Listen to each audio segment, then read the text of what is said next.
नमस्कार मंडळी. मराठी मालिका विश्वातील आघाडीच्या अभिनेत्रीपैकी एक म्हणजे तेजश्री प्रधान. आपल्या सहज सुंदर अभिनयाने तिने चाहत्यांच्या मनात एक अढळ स्थान निर्माण केलं आहे. त्यामुळे तिची कोणतीही मालिका असो किंवा चित्रपट त्याला प्रेक्षक वर्ग प्रचंड प्रतिसाद देतो. तेजश्री आता मालिकेसह सिनेसृष्टीतही अधिक सक्रिय झाली आहे. सध्या तिच्या # लग्न या चित्रपटाला प्रचंड प्रतिसाद मिळत आहे. सध्या ती स्टार प्रवाहाच्या प्रेमाची गोष्ट या मालिकेत मुख्य नायिका मुक्ता हे पात्र साकारत आहे.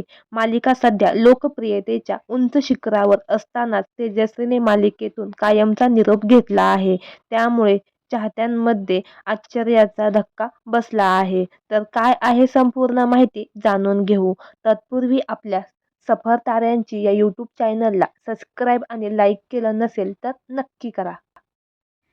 तर मंडळी, सध्या तेजस्वी प्रधान एका चित्रपटाच्या शूटिंगमुळे खूपच व्यस्त आहे. मालिकेला तिला पुरता वेळ देता येत नाही.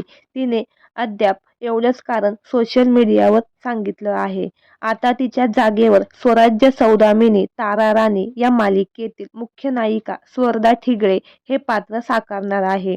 तिच्यासाठी हे एक मोठं आव्हान असणार आहे. कारण मालिकेत आतापर्यंत हर्षवर्धन, मुक्ताची बहीण आणि आता मुक्ता बदलली. त्यामुळे प्रेक्षक आता कितपत या मालिकेला पाहणार हे औत्सुक्याचं ठरणार आहे. तर मंडळी, तुम्हाला प्रेमाची गोष्ट ही मालिका आवडते का हे आम्हाला कमेंट बॉक्समध्ये नक्की सांगा. आणि मुक्ताला म्हणजे तेजस्वी प्रधानला कोण कोण मिस करणार हे देखील सांगायला विसरू नका. धन्यवाद.